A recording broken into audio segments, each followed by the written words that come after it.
Just like the majority of people, I spent most of my childhood hanging out with my friends, having fun with neighbors, playing sports, and watching cartoons. But there was also one more essential aspect of my childhood that I remember deeply and dearly. And that is about an angry bald man with ashen skin and red marks all over his body eating gods and mythical creatures of all sorts for breakfast. I'm indeed talking about one of gaming's most iconic characters, Kratos, who is the main protagonist of one of the most goated series in gaming, God of War, arguably the GOAT. So, I have played each and every God of War game multiple times on the hardest difficulties, so I have some idea what I'm talking about. Since this series is so dear to me and I often talk about it with my friends, I really wanted to rank all of the main God of War games from worst to best and share my opinion as to why a certain game is placed at a certain spot. Alright, let's just rip the band-aid off before we proceed ahead. This is my personal ranking on the 6 mainline God of War games. It's not an objective list, it's not a scientific thesis, and definitely not a list designed to keep the comment section civil. If your favorite game is ranked lower than you'd like, I want you to remember something very important. Even Kratos has made drastic mistakes. But I'd really like your opinion in the comment section down below and tell me which game would you like to see at which spot. Yes, this list is controversial. Yes, people will be mad. And no, I will not be issuing apologies to Olympus. God of War is one of the greatest franchises ever created, perhaps arguably the greatest one in gaming. Even the worst game here is still better than most AAA releases that come out half finished and apologize later on Twitter. So, without further ado, I'd really like to get this started at the very bottom, where the gods themselves barely remember what happened. At the number 6 spot, we have God of War Ascension. Surprise, surprise, Ascension is last. If you've even played one or two God of War games, or you know about the entire story till God of War Ascension was released, after playing it, you think to yourself that, was it really necessary? Because when I finished it, from both a gameplay and a story standpoint, I really couldn't figure out God of War Ascension's place in the entire lineup. I really questioned that, was it really necessary for Santa Monica to release this game? But before I get into the fact that God of War Ascension has a lot of cons as an overall game, let's just deal with the pros first. The first thing that God of War Ascension did very well was the visual design and the environmental design. Now it came after God of War 3, which is why you'd least expect God of War Ascension to be comparable to that, and honestly, it holds its own very well, even relative to the other games in the franchise. Visually, it's insane. Because for a PS3 game, it had absolutely no right looking that good. The prison of the damned, the collapsing environments, the massive statues of Apollo, the Temple of Delphi bathed in golden light. There were moments that I was genuinely stunned when looking at what I saw in God of War Ascension. But visuals alone don't carry a God of War game. There are many other facets and aspects that make this series the masterpiece that it is. Apart from the visuals, I also like the puzzle solving elements that are present in each and every God of War game. And the Amulet of Ouroboros does exactly that. It adds a very unique dynamic to puzzle solving. Because with that, I really like the fascinating concept that you can heal or decay anything you want in order to proceed further. And I also like the section, the Trial of Archimedes. I know it's a pain in the ass for many people, but it was really challenging. And as a guy who plays games on the highest difficulty, I really love challenging stuff. That section really makes you use all of your abilities, whether it be amulet, magic, or even the tools that you have at your disposal, very strategically. As at higher difficulties, it can really test your patience. Some minor aspects that I also liked were Kratos' design, which really felt realistic, and in my opinion, it's his most realistic adaptation in the entire God of War franchise, as whenever I looked at Kratos, and remember, this is Greek era Kratos, the people generally have an opinion that Kratos was a mindless monster, but this game in particular showed how vulnerable, emotionally open-minded Kratos actually was, and where he felt genuine sadness and genuine grief. One more aspect was the QTE events. Now, I'm a huge fan of QTE events, and the more dramatic they are, the better it is for me. And God of War Ascension certainly had its fill of dramatic QTE events and sequences, which I am a huge fan of. But that's really about it. That's where the pros end for me. And now we're going to tackle the cons because oh my god, Ascension, you really dropped the axe, man. You really dropped the axe when pertaining to the cons. Now, any hack and slash game is mostly remembered for its combat, but the combat is actually one of the weakest points of God of War Ascension because it gives you no variety for combo potential at all. You only get the Blades of Chaos first of all, no iconic secondary weapons, no chance for experimentation and chaining combos. This is your, oh my god, this weapon changes everything itself. There is no backup option for you at all. Okay, and then there's that stupid meter that is displayed in your screen that when you fill it up without getting hit again and again and again, that's when you unlock more combos and more moves. That is really irritating because even if you get hit successively, you really lose combo potential, and at higher difficulties you're really fighting for your survival. Second of all, there is literally no magic in God of War Ascension. Like, the magic that you get are elemental blades. The fire of Ares, Hades' magic, the ice of Poseidon, and the lightning of Zeus. That's pretty much it. And lastly, you don't have any rage meter at all. Like, seriously, when you fill the bar, when you press L3 plus R3, all Kratos does is this two-step sequence where he does an AoE sort of attack, and that's pretty much it. It really felt to me that the game was terrified of committing to anything bold, so it just remixed old mechanics and hoped nostalgia would do the heavy lifting. And then there's the story, because oh boy, the story is also where Ascension completely messes up. Like, you're telling me that Ascension took place before the 10 years of service that Kratos was in under the Olympian gods. Like, it was all about Ares' pact, and I get it, Furies are a very cool concept, but really, after the Sisters of Fate, Santa Monica, you really thought we needed another sister triplet? Like, really? And the pact between Ares and Kratos is very well touched upon in God of War 1. We really did not have any need to expand and elaborate upon that. What I really needed, or what might have been much more interesting, is if we sort of got a game that was placed during the 10 years of service that Kratos had under the Olympian gods, right? You could have a game where it's structured like a chapter-wise sequential sort of thing where Kratos performs mythological labors that are identical to the labors of Hercules, where you play chapter-wise from chapter 1 all the way till the end of the game, Black Myth Wukong style, slaying monsters, toppling empires, and becoming the ultimate weapon that Olympus had. Instead, the game ends up feeling very weirdly small and unfocused. Ascension is not terrible. I really would recommend that you give it a try and at least play through it once, because it's definitely worth one playthrough. But I cannot, in my good faith, tell you that replayability is one of its strong points. It's not a terrible game, but it definitely is the most forgettable God of War game of them all. It's the game you remember only when someone reminds you that it exists. At the number 5 spot, we've got God of War Ragnarok. Yes, it's here. Take a breath, relax, because I can already feel the comments loading. Now, God of War Ragnarok is a great game, but it is also a game that desperately needed to slow down, and it absolutely refused to. First off, let's get this out of the way that I think many of you would agree that God of War Ragnarok should have been 2 games, not 1 game as a whole. I don't think so there should even be a debate for that. I think we should have had 2 separate games where one tackled Fimbulwinter and the other tackled the build-up and Ragnarok itself, right? What God of War Ragnarok really did well is it improved upon God of War 2018's aspects such as gameplay, boss fights, and environmental design by a considerable margin.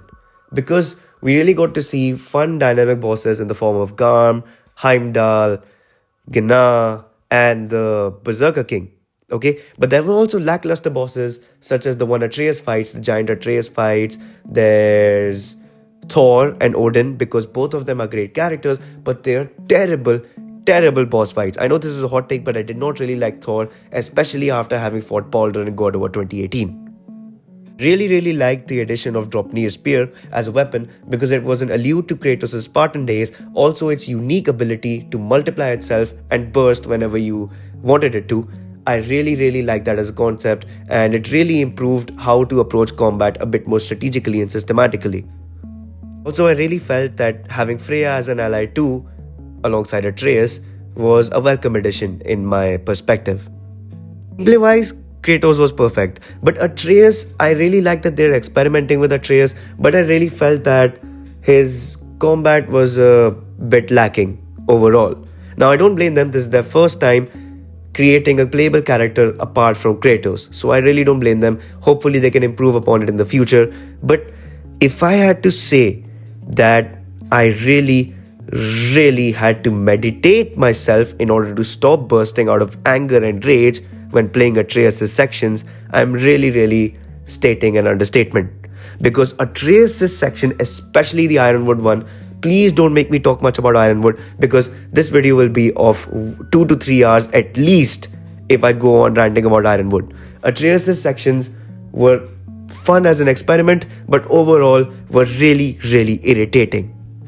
For the story itself, I would just like to say this, that it had peak emotional moments. Like, the emotional highs were too high that they ended up covering all the minor cracks that were present in the pacing and the overall plot of God of War Ragnarok. Like, for example, the very last scene where Kratos bids farewell to Atreus and he says, Loki goes, Atreus remains. That honestly brought tears to my eyes. Like, that hit so hard. But am I just gonna ignore the fact that Ragnarok, which is the literal title of the game, was literally a disappointment?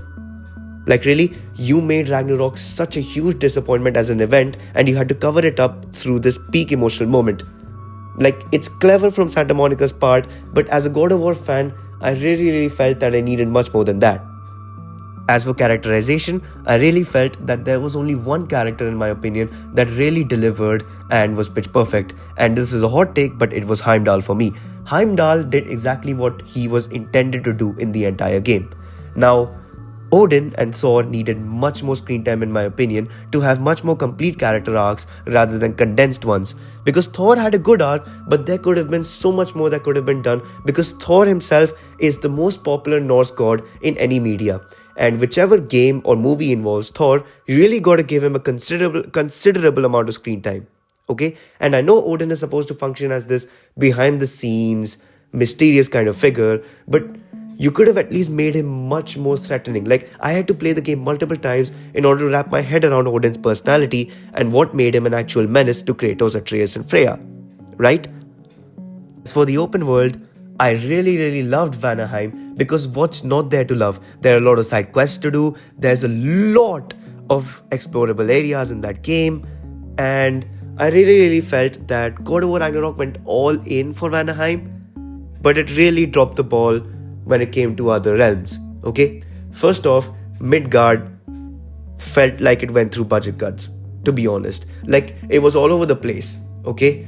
The Midgard of 2018, now that was something. And to see it reduced from that to what we got in Ragnarok was really disappointing. Niflheim was irritating in God of War 2018. Okay, the farming of mist echoes and the opening of chests, like I had to work my way around that. But to reduce it to nothing, because in Niflheim all you can do now are training drills and open chests that you can only open after killing Odin's ravens, and just one minor boss fight in the Raven Keeper, which was a very disappointing boss, by the way. Like, come on, Santa Monica, you could have made much more effort concentrating on other realms, not as much as you did it to Vanaheim, but at least somewhat better than what we got. And Helheim, barely there. Apart from the bird, whose name I can't pronounce, I don't even remember Helheim particularly.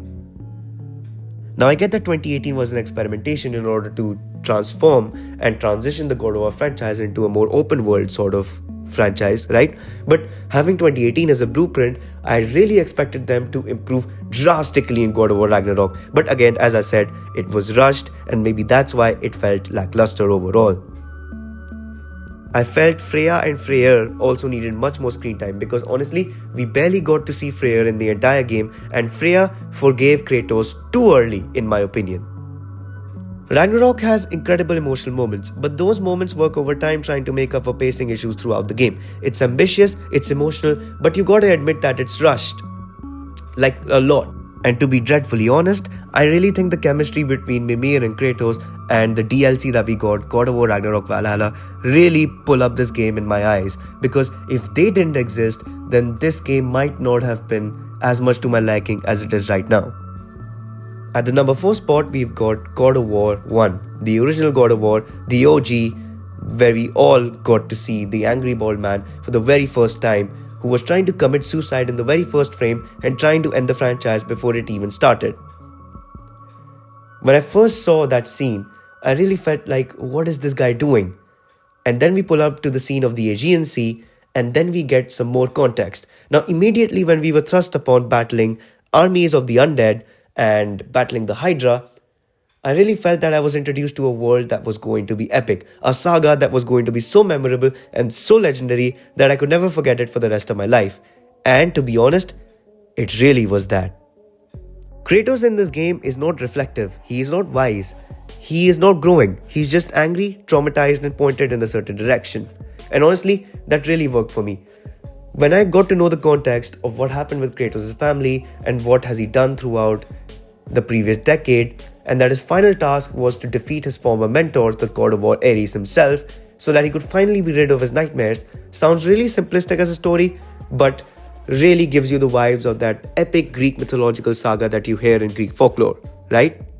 And I really love the progression of the game, that we went from the Aegean Sea to the city of Athens, to the lost desert of souls, to the temple of Pandora, then to the underworld, and lastly, the final battle against Ares. I really love the sort of linearity and the kind of journey element that the game had. I really loved that we went from point A to B to C all the way till the end of the game, and not even in one section of the game that I felt bored. Okay, that includes the lost desert of souls, because I kind of came my way around that, and I really like that section now, to be honest. I think this is one of the most wonderful ways that you can introduce anyone to a new franchise. Honestly, the gameplay is smooth, the hack and slash elements are pitch perfect for that time, but having said that, the game has aged. Okay? I think most of us can agree that the underworld section, certain parts of it were a pain in the ass, especially that climbing section, because if you were hit even once, you'd go down all the way. And if you played at higher difficulties, it might kill you in like 2 blows. Okay? So that was the underworld section for me. Really decreases the replayability factor. And also the fact that apart from the Blades of Chaos, you really don't have any real weapon, because the Blade of Artemis sucks. Okay? It really sucks. But the magic is where the game actually outdoes the rest of the franchise, because I really believe that the magic in God of War 1 is the best. Okay? And I think that might be a hot take, but I really love Poseidon's Rage and Hades' army. These two magical weapons really helped me in the latter difficulties of God of War and made me keep my mentality stable and sane.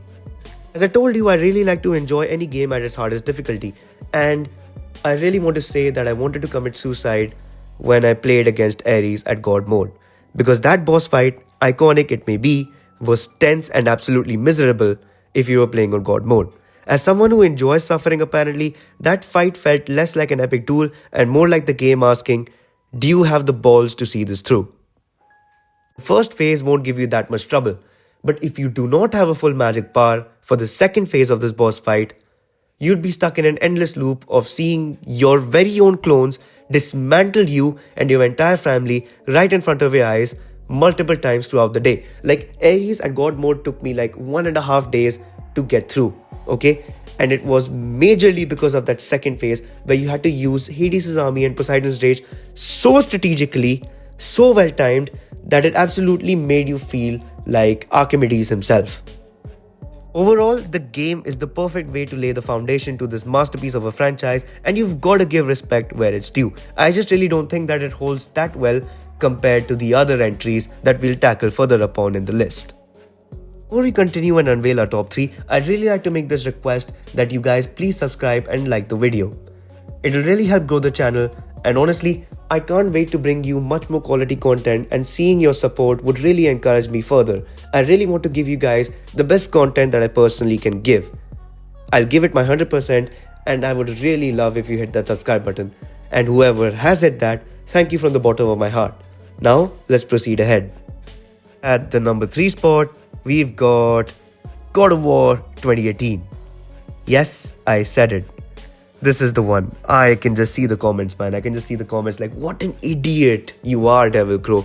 You are really an idiot. Like, how could you? How could you place this narrative masterpiece at number 3?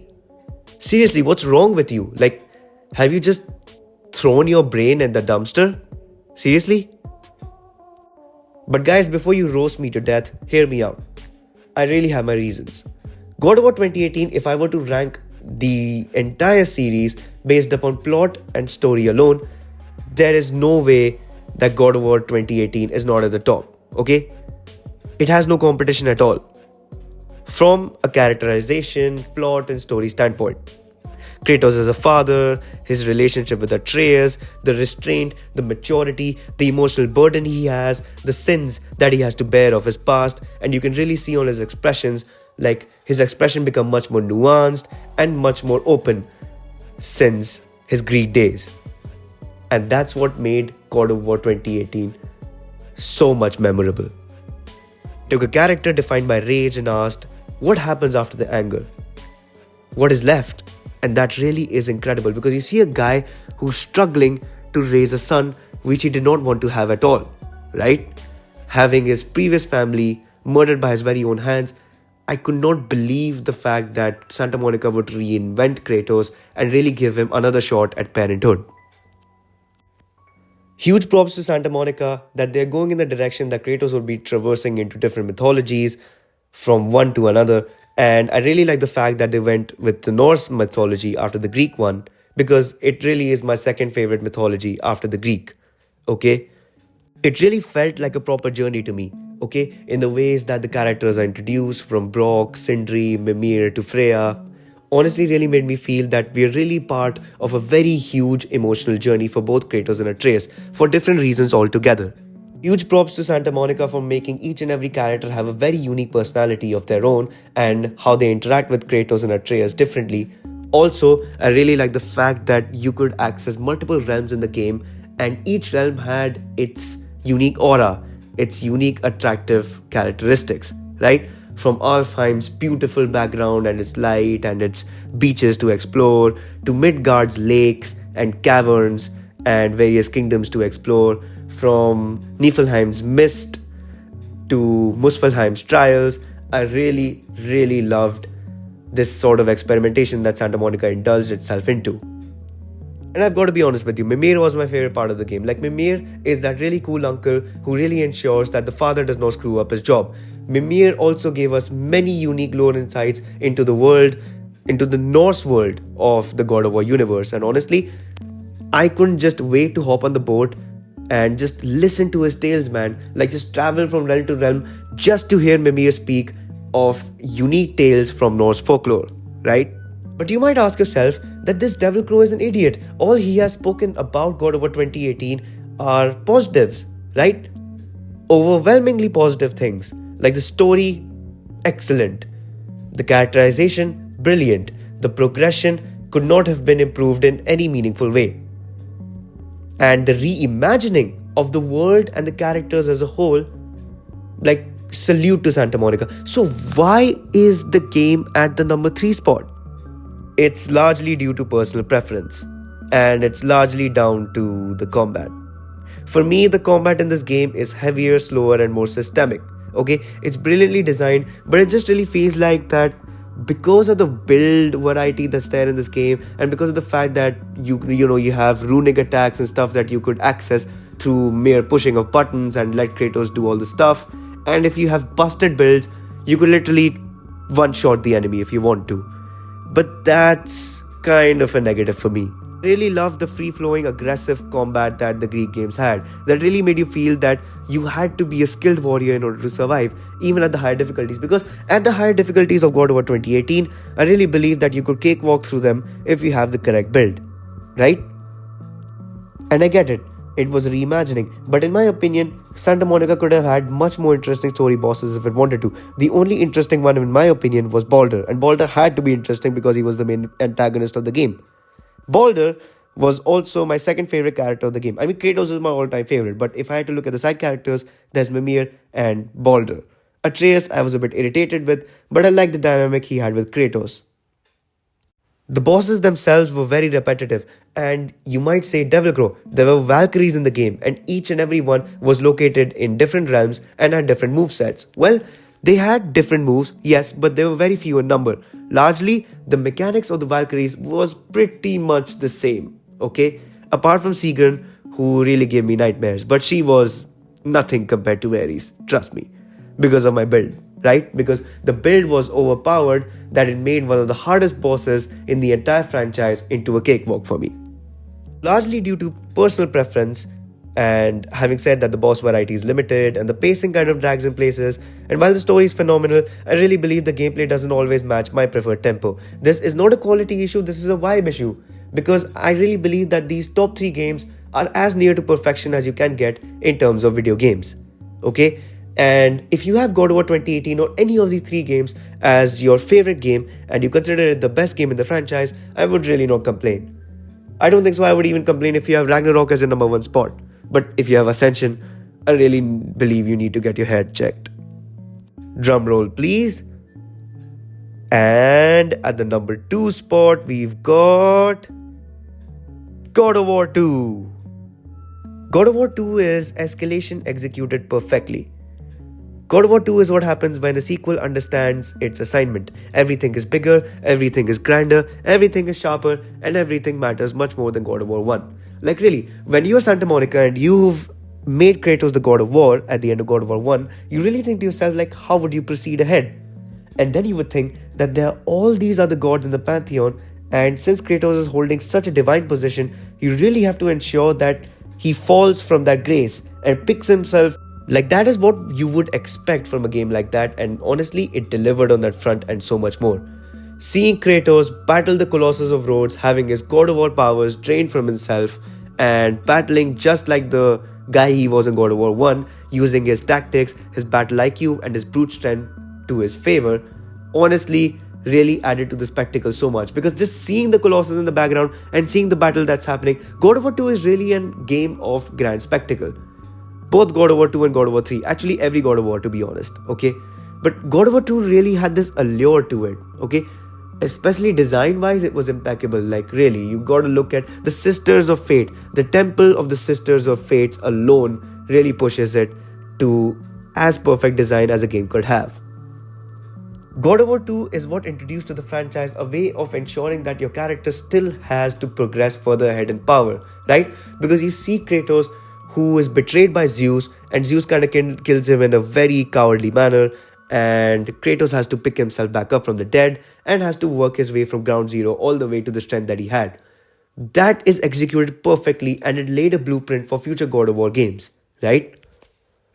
Kratos here is still angry, but he's calculated now, right? And there's so much context that's added to the Greek mythology lore, right? There's so much context when we're introduced to Gaia and the Titans, and you really kind of feel that on this epic quest that Kratos has, what are the motives that Gaia has, okay? And we see this dynamic between Kratos and Gaia, and we see a parallel to that very dynamic between Zeus and Gaia and Kratos and Gaia. From a gameplay perspective, it improved upon God of War 1 drastically. First off, you had much more memorable bosses than God of War 1. I mean, God of War 1 had what? 2 memorable bosses, the Minotaur and Ares. God of War 2 improved upon that both in quality and quantity. Okay, I really loved Zeus, I really loved Sisters of Fate and the Barbarian King and the Colossus of Rhodes. Basically pretty much every boss. Apart from maybe Perseus. Let's not forget that God of War 2 is what introduced variety to its gameplay. It introduced secondary weapons. Personally, Barbarian Hammer, goated weapon man. Goated weapon in the franchise. Like how it crushes your enemies and the way it hits so hard really made the higher difficulties somewhat of a breeze. And then we really come down to my personal preference that I really prefer a free-flowing hack and slash aggressive gameplay, and God of War 2 had exactly that and so much more than God of War 1, right? Because you even improved upon the rage element of the game, like Rage of the Titans was so much better than the Rage of the Gods, and you even had the Blade of Olympus that you could use against in the Zeus fight, right? And like I told you before, I really love the fact that in the Greek God of War games, we are part of this linear epic saga where we are moving from point A all the way to the end of the game in a linear fashion, and we proceed from area to area, being part of this mythological grand tale that Kratos is the protagonist of. Now, you might think to yourself that if God of War 2 does not have a lot of negatives at all, or really no negatives at all, why is it at the number 2 spot and not the number 1 spot? Well, I'll tell you this because God of War 2 is a masterpiece on its own, but it acts as a pedestal to another masterpiece. And when I say pedestal, I mean that it is a platform that launches its successor to heights that are unmatched to this day. That's right, the game that takes the number 1 spot is none other than God of War 3. I'll make a separate video on God of War 3, but if I had to say in a nutshell as to what makes this game the most iconic, in my opinion, in the franchise, is pretty simple. First off, I want to get this out of the way that God of War 3 was the very first God of War game that I played, so I might have a certain bias towards it. But that set aside, God of War 3 is not perfect because it does everything. It's perfect because it does exactly what it was set out to do and does it flawlessly. God of War 3 is the epic culmination and conclusion of a legendary saga where Kratos is supposed to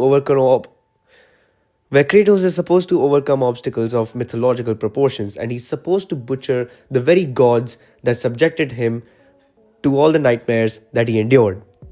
It portrayed Kratos as an unstoppable killing machine, not because of his raw power alone, but through his intellect, his battle IQ, and his unbreakable will. God of War 3 is the quintessential God of War game because it doesn't dilute what the series is, it distills it. This is spectacle with teeth, violence with consequence, and mythological excess done with absolute confidence. Every god you kill actively makes the world worse. Every boss fight feels historic, and by the time Zeus finally falls, there is really no victory left to celebrate, only the cost of everything Kratos has done. It doesn't try to reinvent itself, it perfects its identity. And that's why to me, God of War 3 isn't just the best God of War game, it's the purest expression of what this franchise was always meant to be. It's the perfect representation of the franchise's DNA. God of War 3 contains everything God of War is known for at its highest quality: brutal combat, mythological scale, iconic boss fights, moral decay, and spectacle that serves story, not replaces it. It's not reinventing the wheel, it's forging it in fire. I really love the fact that the spectacle is not empty at all. Every god you kill makes the world worse. Poseidon floods the world, Helios darkens the skies, Hades breaks the balance of life and death. Also, let's just agree with the fact that God of War 3 has arguably the best opening in any game whatsoever. Like when you see the Titans climb Mount Olympus and you see Kratos with this iconic quote, you really can't help but feel goosebumps in that moment. Honestly, Kratos does not win at the end. If you really think that by killing all the gods, Kratos is the victor, he ends himself emotionally before he ends the gods. By the time Zeus falls, there's really no triumph left for him to celebrate, only the cost. And that's why him sacrificing his life and distributing hope to humanity really sticks well. And I really believe that God of War 3 has the best gameplay in the entire franchise. Okay, you have 4 weapons, 4 artifacts, and 4 magical abilities. What more do you need? The combo potential in this game is crazy as hell. Like really, you could switch between weapons freely and you could use any weapon you want in any scenario, whether you're surrounded by multiple enemies or there's one particular enemy that's really giving you trouble and you have multiple options to approach combat. And might I say the boss fights are the best in this game? I say the best because the boss fights are tailored exactly to the particular god that you're fighting. You fight Poseidon and you fight his horses as well. It's all meant to be spectacle driven, right? And then you fight Hades, who is a one-on-one fight and generally my favorite boss fight in the entire series. Hades is supposed to be menacing, he's supposed to be personal, and he's supposed to be dirty, okay? Every aspect and facet of that is executed perfectly. Then you fight Hermes, and Hermes is honestly a chasing section more than a boss fight, and that fits him because he's the god of speed, okay? You kind of have to chase him, right? And you have to corner him. Then there's Helios, who's not much of a boss fight, and that was a bit disappointing for me because I really wanted to fight Helios after playing Chains of Olympus. And also there was Hercules, who was regarded as Kratos' equal in terms of raw strength. So really the fact that we got to have a one-on-one fight with him in his arena, which was spectacular and magnificent and majestic in its own, really felt well. And then we had Kronos. Kronos was supposed to be this big guy, so you can't really have a boss fight with him, but that's more environmental rather than a typical boss fight, okay?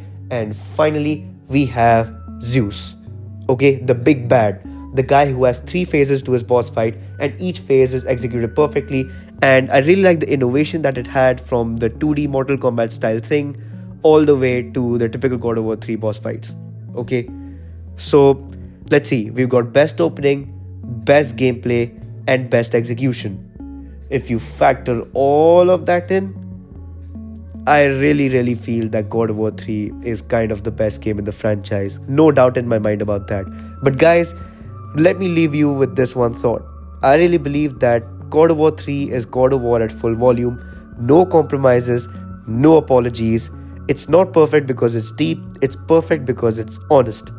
If God of War had to be remembered by one game, in my opinion, for me, this would be it. Just as a minor detail to add to this video, if I had to place Chains of Olympus and Ghost of Sparta in the list, Chains of Olympus would be dead last and Ghost of Sparta would be above Ascension. Now overall, I would like to say that I would really like to see in the comment section where you would place your favorite God of War game at, which God of War game belongs in the top 3 and at the top spot. And I would really respect different opinions because it adds so much perspective to my own opinion, right? And the rankings might shift because I kind of play these games a lot regularly, okay? So my mind could shift at any time. There could be a time where I feel Ragnarok could be at number 1. You never know. But these are my thoughts as of now. This is your Devil Crow. Please like and subscribe for further content. And guys, much more God of War content is coming up your way. I will review each and every individual game, and I'll see you in the next one. Thank you.